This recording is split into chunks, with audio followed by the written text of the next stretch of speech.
ఈ చదవబడినటువంటి ప్యాసేజ్ లో మనం 3 మాటల్ని గుర్తుపెట్టుకున్నాం. యూదా నష్టపోయాడు, లేకపోతే యూదా తన గొప్ప భాగ్యాన్ని పోగొట్టుకున్నాడు కదా. యూదా నష్టపోయాడు, పేతురు నాయకుడయ్యాడు కదా. నా అనే అక్షరం కింద తేలిక గుర్తుల కోసం ఇలా చెప్పాడు కదా. యూదా నష్టపోయాడు, పేతురు నాయకుడయ్యాడు, మత్తీయ ఏమయ్యాడు? నియమించబడ్డాడు కదా. These 3 words even. యూదా ఏమో నష్టపోయాడు, పేతురు ఏమో నాయకుడయ్యాడు, మత్తీయ ఏమో నియమించబడ్డాడు. యూదాకి పేతురు భక్తుడికి మధ్యలో వీళ్ళిద్దరి మధ్యలో ఉన్నటువంటి కొన్ని పోలికలు కూడా మనం చూసాం. ఇద్దరిలో ఎవరు మంచోళ్ళు అంటే ఎవరు మంచోళ్ళు అని చెప్తున్నాం? ఇద్దరు మంచోళ్ళు కాదు కదండి. ఇద్దరి పాపంలో ఎవరిది పెద్దది అంటే ఇద్దరి పాపాలు పెద్దవే. కానీ పేతురు చేసిన పాపం, యూదా చేసిన పాపం ఆల్మోస్ట్ ఇద్దరిది సమానమైందే. పెద్ద తేడా ఏం లేదు. ఒకళ్ళకి 19 మార్కులు వేస్తే ఇంకొకళ్ళకి 20 మార్కులు వేయచ్చు, అంతే. పెద్ద వ్యత్యాసం ఏం లేదు. కానీ పేతురు నాయకుడయ్యాడు, యూదా తన గొప్ప స్వాస్థ్యాన్ని, తన గొప్ప బాధ్యతని. ఈ వాక్యం విన్న తర్వాత మా కొడుకు ఇంటికి వెళ్ళిన తర్వాత అడుగుతున్నాడు, పాపా యూదా చిన్న డబ్బుల కోసం ఎంత పెద్ద భాగ్యాన్ని కోల్పోయాడా? ఒక 15 నిమిషాలు బాధపడ్డాడు. 15 నిమిషాలు మా ఆశీష్ కొడుకు పైకి వచ్చిన తర్వాత అంటాడు, ఇంత గొప్ప భాగ్యాన్ని యూదా ఇంత చిన్న డబ్బుల కోసం అసలు ఎట్లా పోగొట్టుకున్నాడు పాప అని ఎంతసేపు బాధపడ్డాడు. ఏం పోగొట్టుకున్నాడు యూదా అంటే, ప్రభువు పేతురు అడిగాడు, ప్రభువా మేము అన్ని వదిలిపెట్టాం, నీ వెంట వస్తున్నాం, నువ్వు మాకేమిస్తావు? మాకేం దొరికిందంటే ప్రభు అన్నాడు, మీరు నా కోసం అన్ని పోగొట్టుకొని విడిచిపెట్టారు కాబట్టి పరలోకంలో నాతో పాటుగా 12 సింహాసనాల మీద కూర్చొని నాతో పరిపాలిస్తారు. యూదా ఏం కోల్పోయాడు? సంఘగత పోస్ట్ కాదు, సువార్తికుడి పోస్ట్ కాదు, ఒక చిన్న ఉద్యోగం కాదు పోగొట్టుకుంది. పరలోకంలో నిత్యత్వంలో దేవునితో కూర్చొని 12 మంది ప్రత్యేకంగా కూర్చొని పరిపాలన చేసే ఆ మహిమగల స్థానాన్ని దేనికోసం పోగొట్టుకున్నాడు? మన స్మాల్ థింగ్. ఎంత పెద్ద భాగ్యుడు కదా, ఎంత భయంకరమైన భాగ్యుడు చూడండి. ఇంతకీ యూదా కూడా పశ్చాత్తాపడ్డాడు, యూదా కూడా బ్యాడ్ ఫీల్ అయ్యాడు, రిగ్రెట్ ఫీల్ అయ్యాడు. కానీ యూదా పశ్చాత్తాపంలో నిజాయితీ లేదు అనే సత్యాన్ని మనం అర్థం చేసుకున్నాం. ఎందుకు లేదు అని చెప్తున్నామంటే, యూదా యేసు ప్రభు వారి దగ్గరికి రాగలిగేటటువంటి అవకాశం, అనుకూలత అన్నీ ఉన్న యూదా ఎక్కడికి రాలేదు? యేసయ్య దగ్గరికి మాత్రం రాలేదు. మందిరంలోకి వచ్చాడు, ప్రభు యొక్క తీర్పు జరుగుతున్న స్థలంలో ఆవరణంలో తిరుగుతున్నాడు, ప్రధాన యాజకుల దగ్గరికి వచ్చాడు, ముద్దు పెట్టడానికి ధైర్యంగా వచ్చాడు, కానీ సారీ చెప్పడానికి ధైర్యం సాలేదు. ఈరోజు నేను చదువుతూ ఉంటే దేవుని యొక్క ఆవరణం అనే సత్యాన్ని గురించి, నీ ఇంటిని కూర్చున్నటువంటి ఆసక్తి నన్ను భక్షించుచున్నది అనే మాట గురించి నేను ధ్యానం చేస్తా ఉంటే, నీ ఇల్లు అనే మాటని గ్రీక్ భాషలో 2 పదాల్లో చెప్పారు. అంత దీర్ఘంగా అంత లోతుగా నేను చెప్పక్కర్లేదు, నాకు తెలియదు కూడా, గ్రీక్ నాకు రాదు. కానీ ఆ మాటని ప్రయోగిస్తే ఏమని రాశాడంటే ఆ కామెంటేటర్, అతి పరిశుద్ధమైన స్థలాన్ని డినోట్ చేసే పదంతో, అంటే మందసం ఉండే స్థలం ఉంది చూసారా, ఆ స్థలాన్ని, ఆ ప్రదేశాన్ని సూచించే పదాన్ని నా ఇంటిని గూర్చిన ఆసక్తి అని రాశాడు. అదే పదాన్ని యూదా రోకలను పడేశాడే, మందిరంలో రోకలను పడేశాడు చూసారా, ఎక్కడ పడేశాడంటే ఆ అతి పరిశుద్ధమైన స్థలంలో పడేశాడు. అదే పదాన్ని వాడాడు అని రాశాడు. అంటే యూదా మందిరంలోకి వెళ్ళాడు, యూదా మత సాంప్రదాయ సిద్ధాంతంలో మందసం ఇక్కడ ఉంటుంది, దేవుడు ఇక్కడ ఉంటాడు, అతి పరిశుద్ధ స్థలం అని, దేవుడు ఇక్కడ ఉంటాడని వెళ్ళాడు. కానీ దేవుడి దగ్గరికి వెళ్ళి డబ్బులు ఏం చేయాలా? ఒకవేళ పశ్చాత్తాపం కలిగింది, ఆ డబ్బులు ఏం చేయాలా? వాళ్ళకి వెనక్కి ఇవ్వాలా? వాళ్ళు తీసుకోలేదు. ఇప్పుడు ఆ డబ్బులు ఏం చేయాలా? దేవుని దగ్గరికి గౌరవంగా పెట్టడమో, క్షమాపణ అడగడమో, బలి అర్పించడమో, ఒకవేళ యూదా పాత సిద్ధాంతాల్లోనే బలి అర్పణలు అర్పించే యూదా సాంప్రదాయంలోనే ఉంటే తెచ్చి బలి అర్పించాలి. యూదా ఏం చేశాడు? ఈ త్రో ఇట్ ఆఫ్, ఆరవేసి అనే మాట కదా. అంటే ఒక క్షమాపణ కోరుకునే మనిషికి ఉండే ఫీలింగ్స్ యోగా లేవు. పడేశాడు దేవుడి ముందు. దేవుడి ముందు పశ్చాత్తాపం నిజమైన హృదయంతో యోగా జీవితంలో లేదు అనే సంగతిని మనం అర్థం చేసుకున్నాం. కానీ పేతురు మాత్రం అట్లా లేదు కదా. దేవుడి దగ్గరికి రావడానికి, ప్రభు ముందుకు రావడానికి వణికిపోయాడు, భయపడిపోయాడు. చేపలు పట్టే సమయంలో దిగంబరిగా ఉన్నాను, పాపాత్ముడిని, నేను ప్రభు ముందుకు రాలేనని సాహసించలేని గిల్ట్తో పేతురు యొక్క మనసులో నిజమైన పశ్చాత్తాపం ఉంది. అందువల్ల పేతురు నాయకుడయ్యాడు, యోధా తన జీవితాన్ని కోల్పోయాడు. ఈ సంగతులు మనం ఆఖరి వారం ధ్యానం చేసినటువంటి సంగతులు. ఇంతకీ యోధాను వచ్చినటువంటి కొన్ని పాఠాలలో పాత నిబంధనలో 69వ కీర్తనలో యోధాను గురించి చెప్పబడింది. ఇదిగో చూడండి, మనం చదివినటువంటి అపోస్తుల కార్యాల గ్రంథం 1వ అధ్యాయం 20వ వచనం, 1:20. అతని ఇల్లు పాడైపోవునుగాక, దానిలో ఎవడును కాపురం ఉండకపోవునుగాక. ఆ తర్వాత అతని ఉద్యోగము వేరొకడు తీసుకొనుగాక. ఈ రెండు కూడా రెండు ప్రత్యేకమైన కీర్తనలలో నుంచి చెప్పబడింది. ఒకటి 69వ కీర్తన 25వ వచనం చూడండి. 69:25. 69వ కీర్తన 25వ వారి పాళము పాడమును గాక. ఇదే మాటని ఇక్కడ చెప్పాడు. అక్కడ వారి పాళము అన్నాడు, ఇక్కడ అతని ఇల్లు అన్నాడు. ఓకే. ఆ తర్వాత 109వ కీర్తన 8వ వచనాన్ని కూడా మనం చూద్దాం. 109వ కీర్తన 8వ వచనం.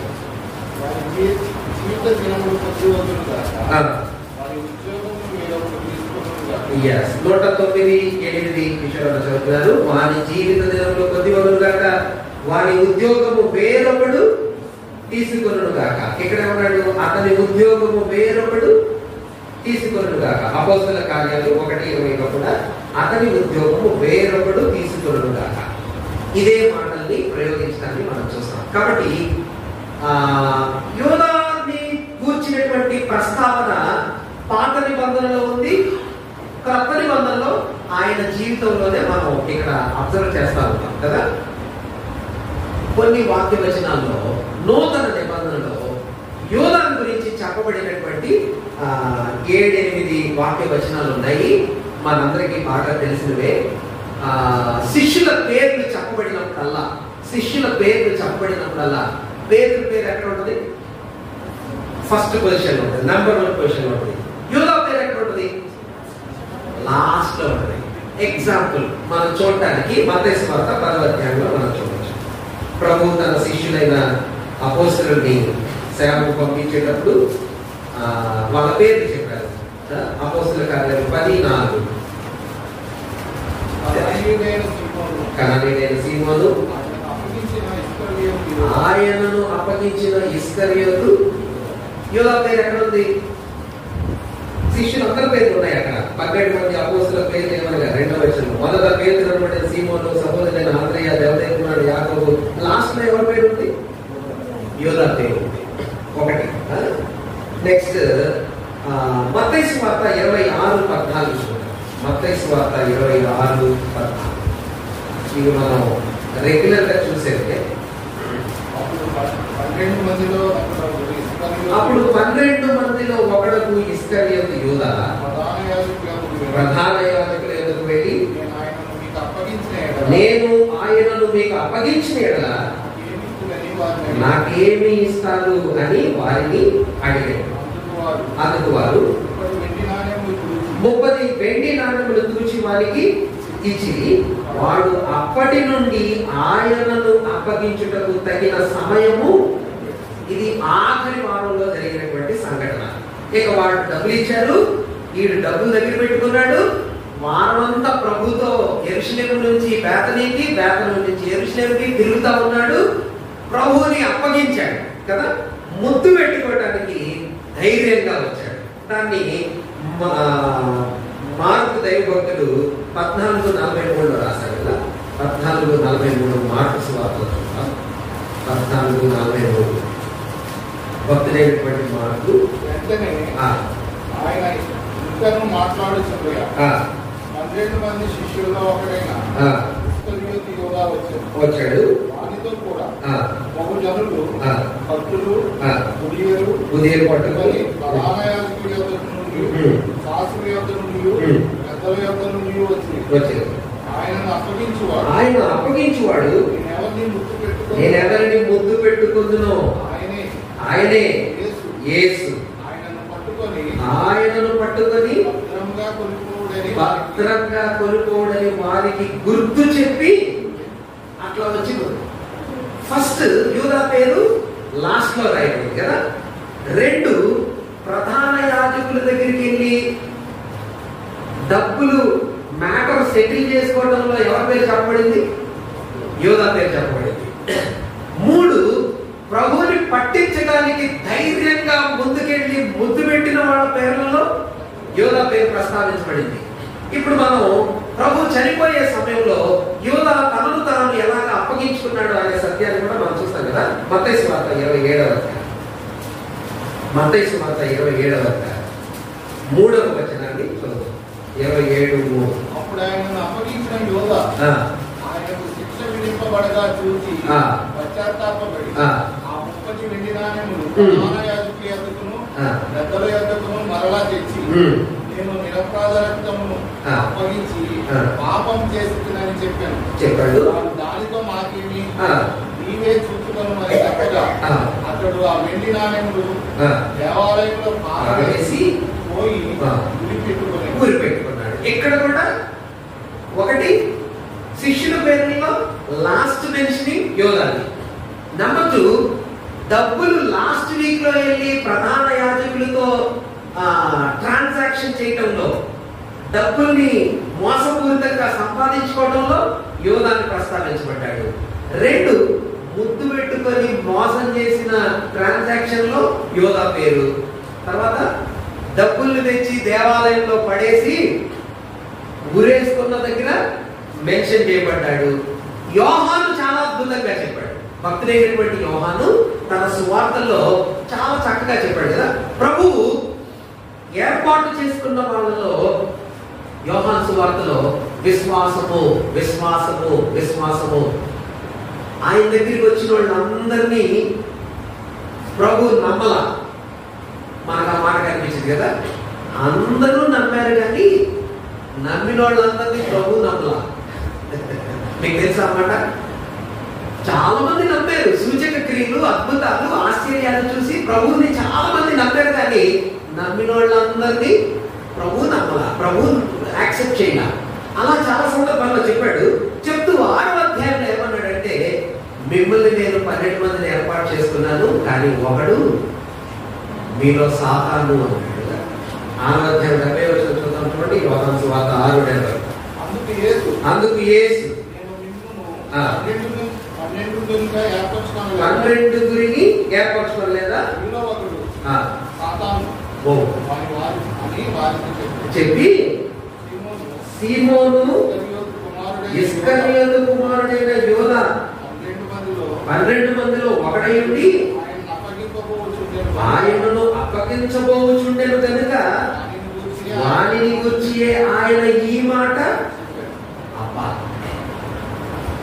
ఇంకొక సందర్భంలో యోధాను గురించిన ప్రస్తావన ఎక్కడొచ్చిందో మీరు చెప్పగలరని నేను అనుకుంటున్నాను. యోహాను సువార్త ఇప్పటికీ మనం ఒకటి శిష్యుల పేర్లలో లాస్ట్ పేరు అయింది.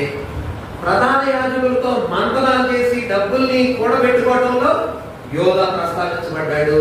ప్రభువుని ముద్దు పెట్టి మోసం చేయడంలో యోధా పేరు ప్రస్తావించబడింది. ఆ తర్వాత ఉరి పెట్టుకొని చచ్చిపోవడంలో యోధా చెప్పబడ్డాడు. యోహాను దైవభక్తుడు ప్రభువే సాక్షాత్తు ఆయన సేవా పరిచర్యలో అందరూ వదిలేసి వెళ్ళిపోతున్న సందర్భంలో 12 మందిని నేను ఏర్పాటు చేసుకున్నాను కానీ మీలో ఒకడు సాతాను అని ప్రభు చెప్పినప్పుడు ఎవరి గురించి చెప్పాడట? యోధా గురించే చెప్పాడు. ఇంకొక సందర్భంలో యోధాని గురించి ప్రస్తావించబడినటువంటి యోహాను సువార్తల అంశం మీరు చెప్పగలరు? Very good. ఏంటమ్మా? 13, 12లో కూడా ఉంది కదా. 12లో కూడా, 13లో కూడా చెప్పాడు, 12లో కూడా అన్నాడు కదా. Very good. వచనం చెప్పండి అన్న. 12:3. యేసయ్య పాతాళం మీద పోసింది. 4వ వచనం చూద్దాం. ఆయన శిష్యులలో ఒకడు అనగా ఆయనను అప్పగింపనై ఉన్న ఇస్కరియోతు యోధ ఈ అక్కలు ఎందుకు 300 దేనారములకు అమ్మి పేదలకు ఇయ్యలేదు? వాడిలాగా చెప్పినది పేదల మీద శ్రద్ధ కలిగి కాదు గాని వాడు దొంగ ఉండి తన దగ్గర డబ్బు సంచి ఉండినందున అందులో వేయబడినది దొంగిలించుచూ వచ్చను కనుక అలాగూ. ఇప్పుడు దేని విషయంలో ఇక్కడ ఒక ప్రాముఖ్యమైన సందర్భంలో యోధాని గురించి ఏం చెప్పబడిందంటే వాడు ఎట్లా అంటాడంట? దొంగ. ఇప్పుడు సిస్టర్ చెప్పినట్టుగా 13వ అధ్యాయంలో ప్రభువు చేతిలో నుంచి రొట్టె ముక్క పుచ్చుకొని వాడు వెంటనే బయటకు వెళ్ళిపోయాడు. 13వ అధ్యాయం 26వ వచనం. 13:26. అందుకు యేసు నేను ఒక మొక్క ముంచి ఎవరికి ఇచ్చేదో వాడే అని చెప్పి ఒక మొక్క ముంచి సీయోను కుమారుడు ఇస్కరియోతు యోధాకి ఇచ్చెను. వాడు ఆ మొక్క పుచ్చుకొనగానే సాతాను వారిలో ప్రవేశించెను. యేసు నీవు చేయుచున్నది త్వరగా చేయమని చెప్పగా వాడు వెళ్ళిపోయాడు అని ఆ క్రింద భాగాల్లో మనకు కనిపిస్తుంది. దగ్గర దగ్గర మనం చెప్పుకున్న వాక్య వచనాలన్నీ 7 వాక్య వచనాలు చెప్తాం. 7 సందర్భాల్లో యోధాను గురించినటువంటి ప్రస్తావన మనం చూసాం. 8వ ప్రస్తావన అపోస్తలుల కార్యాల గ్రంథంలో పేతురు ప్రస్తావించడాన్ని మనం చూస్తున్నాం. ఇందులో మనకేమర్థమైంది? 7 సందర్భాల్లో యోధాని గురించి చెప్పబడినటువంటి ప్రస్తావనల్లో యోధాని గురించి మన అభిప్రాయం ఏంటి? What do you think about Judas after reading these 7 scriptures? 7 వాక్య వచనాలు చదివిన తర్వాత యోధాని గురించి ఏమనిపించిందంటే మీరు దాన్ని గమనిస్తే ఒక్క సందర్భంలోనైనా ఆత్మ సంబంధమైన విషయాల ప్రస్తావనలో అసలు యోధా పేరు ప్రస్తావించారు. స్పిరిచువల్ కాంటెక్స్ట్ అంటే ఆత్మ సంబంధమైనటువంటి ప్రస్తావనల్లో శిష్యుల పేర్లలో యోధా ప్రస్తావించబడ్డాడు. కానీ మీ అందరిలో ఒకడు సాతానుడు అని ప్రభు ప్రస్తావించినప్పుడు యోధాని ఆఖరిలో పెట్టడానికి కారణం కూడా ఒకవేళ వీడు జారిపోతాడేమో.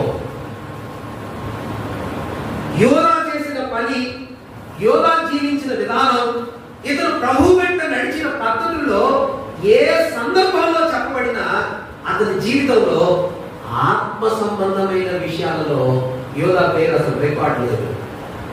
మీరు గమనించాలి. అట్లాగైతే సాతానుడు ప్రవేశించిన వ్యక్తి అంటే యోధా పేరు చెప్పారు. డబ్బులు సంపాదించినోడు అంటే యోధా పేరు చెప్పాడు. అబద్ధాలు ఆడేవాడు అంటే యోధా పేరు చెప్పారు. మోసగించి ముద్దు పెట్టాడు అంటే యోధా పేరు చెప్పారు. దురాశతో డబ్బుల కోసం వెళ్ళాడు అంటే యోధా పేరు. అట్లాగైతే యోధా జీవితంలో ఆత్మ సంబంధమైనటువంటి పరివర్తన కానీ ఆత్మ సంబంధమైనటువంటి నడిపింపు కానీ యోధా జీవితంలో ఎప్పుడు లేదు. ఈవెన్తో ఆయన దేవుడితో నడుస్తున్నాడు, ప్రేమను చూస్తున్నాడు, వాక్యాలు వింటున్నాడు, ప్రభు వెంట తిరుగుతున్నాడు, అద్భుతమైనటువంటి ఆశ్చర్యాలు చూస్తున్నాడు, లాభం లేపుతుంటే చూస్తున్నాడు, నీళ్ల మీద నడిచొస్తుంటే చూస్తున్నాడు, రాత్రంతా ప్రార్థన చేయడాన్ని చూస్తున్నాడు, చచ్చిపోయిన లేపడం చూస్తున్నాడు.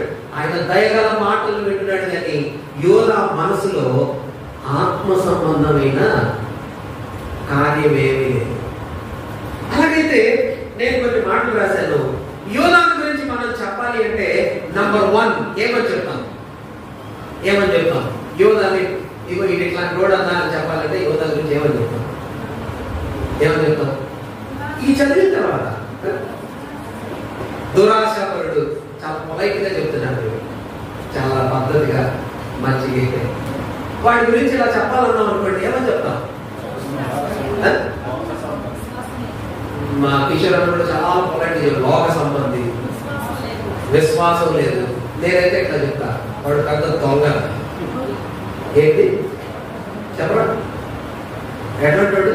సింపుల్, వాడు పెద్ద దొంగ. ఇంకా మోసగాడు. మోసగాడు ఏసైకే వచ్చి ముద్దు పెట్టి లేడు. ఏదో చెప్తాడు? ద్రోహి అన్నాడు. ఎట్లా అంటాడు? ఈజ్ ఎ చీటర్, ద్రోహి. దొంగ అని చెప్పండి, మోసగాడు అని చెప్పండి, ద్రోహి అని చెప్పండి.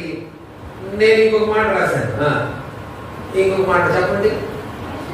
వెస్. కరెక్ట్. ఎలా చెప్పారు? ఎందుకని చెప్పారు? పెద్ద డ్రామా వాడు అన్నారు.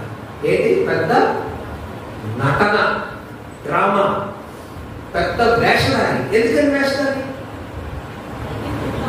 పైకి ఏసైతో తిరుగుతున్నాడు. మాటలు ఎలా ఉన్నాయి? యోగా మాటలు ఎట్లా ఉన్నాయంటే, ఒక సహోదరి, ఒక అక్క ప్రభు కోసం అచ్చ జటామాంసి తెచ్చి ప్రభుని ఆరాధించడానికి పాదాల మీదకి వస్తే వీడు ఎలా మాట్లాడుతున్నాడు? చాలా స్పిరిచువల్ గా మాట్లాడుతున్నాడు. ఏమో స్పిరిచువల్ గా మాట్లాడాడు? ఎందుకంటే ఈ వేస్ట్, ఇది ఎందుకంటే డబ్బులు పాలు చేయాలా? ఏం చేయాలి మరి? చాలా మంది పేదలు ఉన్నారు కదా రైల్వే స్టేషన్ దగ్గర, అక్కడ ఇక్కడ ఎంతమంది ఉన్నారు. ఆ పేదలకు ఇస్తే పోదు. మరి వీడు మాటలు చూస్తేనేమో మామూలుగా కొత్తగా ఆ రోజే యోగా మాట్లాడే రోజు ఎవరైనా కొత్త వాళ్ళు వచ్చారనుకోండి, అందరూ ఎవరు నిజమే కదా, అక్క ఎంత వాల్యుబుల్ థింగ్ తెచ్చి ఇక్కడ చర్చిలో పడేయాలా, చక్కగా ఎవరికైనా ఇస్తే ఉపయోగపడింది కదా.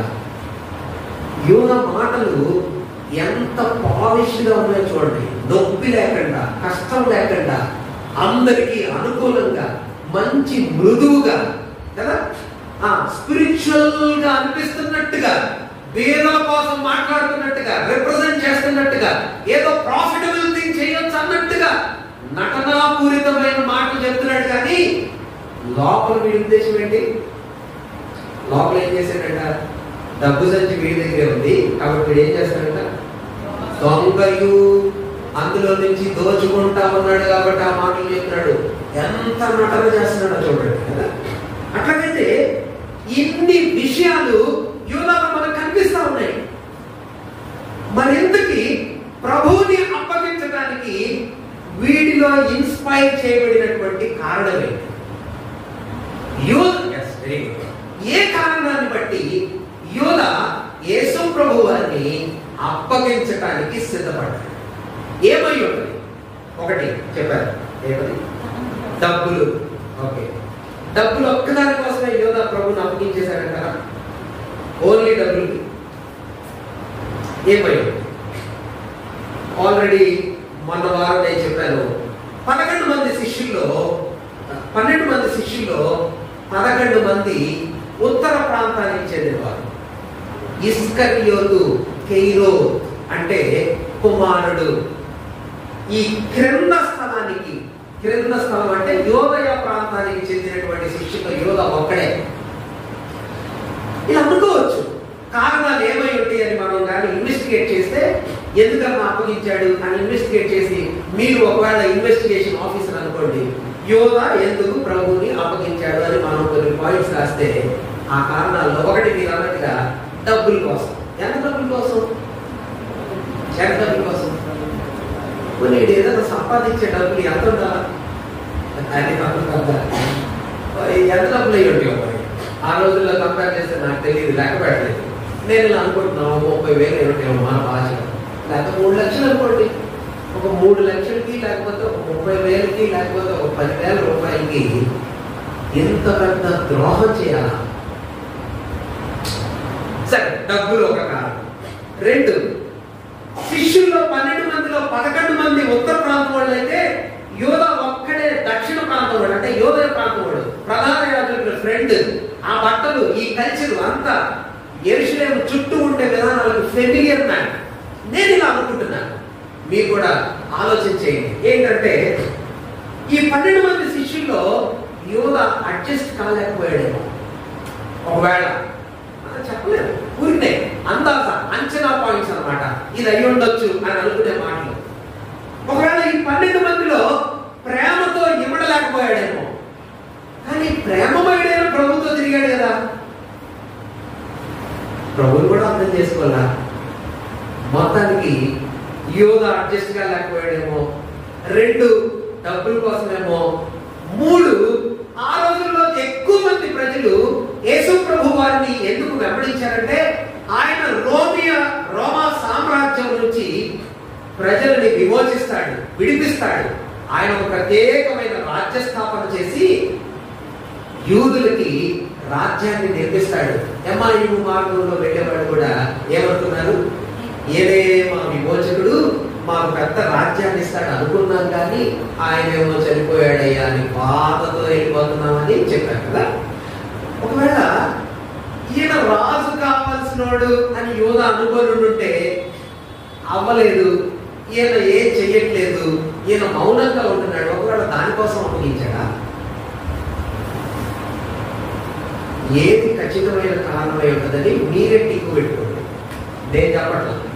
కానీ నాకు తెలిసినంత వరకు, నాకు అర్థమైనంత వరకు దేవుని వాక్య వెలుగులో ఇది ఎక్కువగా కారణమై ఉంటది అని చెప్పుకుంటే యూదా అనే ఈ వ్యక్తి ప్రభువు వెంట నడిచినటువంటి శిష్యులలో ఒకడుగా ప్రవర్తించినటువంటి యూదా ఖచ్చితంగా దేనికోసం ప్రభుని అప్పగించాడంటే, దేనికోసం?